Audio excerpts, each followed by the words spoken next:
Basi koro mogi mana kaka ineno no endo kawuono wane kor gwenge kaendi kendo adonje kor gwenge inyalo neno chuo mopongo kanyo inyalo neno gi kaka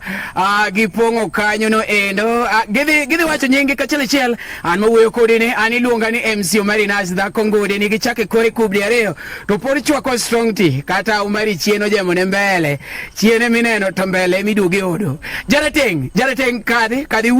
kadhi wuona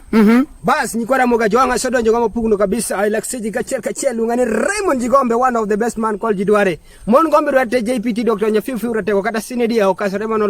olondo wadgi nyachulo doka chuni nya kajbochu kabwogi nyasudo di kasogi luongani Raymond Jigombe what mean queen hey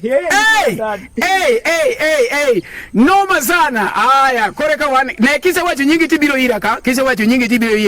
aya koreka wan ge ngato kanye chelungo ni Ozum Kapita Bas ginyinga iluongo ni MC Ozum Kapita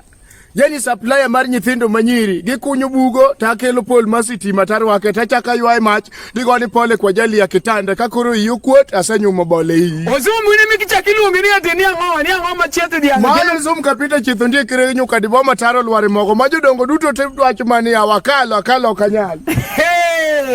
Japeto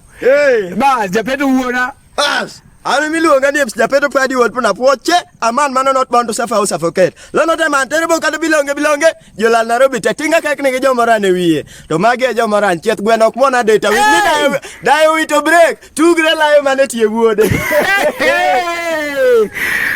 Bas kore ka wan ge MC Malaz wuona ratego ma an MC Malas wicho pongo tao mon gweno to nyithindo nyodho kora biro kama liet ahinya ne into koro dwana wuokore iwacho ni in MC Malaz yeni nitie kako kiwacho gino motegno kora dwana jogi winji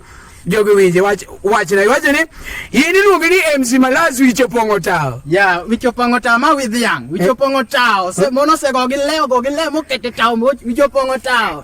mon gweno to nyithindo nyodho koro nigi wach maber ni ma iluongo ni MC Malaz with young opongo tao mon gweno to nyithindo nyodho okay kaka no Zoom kedeja aneno Zoom tunge pele but jiario gi kore kuke ngani be polo kiaga nona gicha ni wacho ne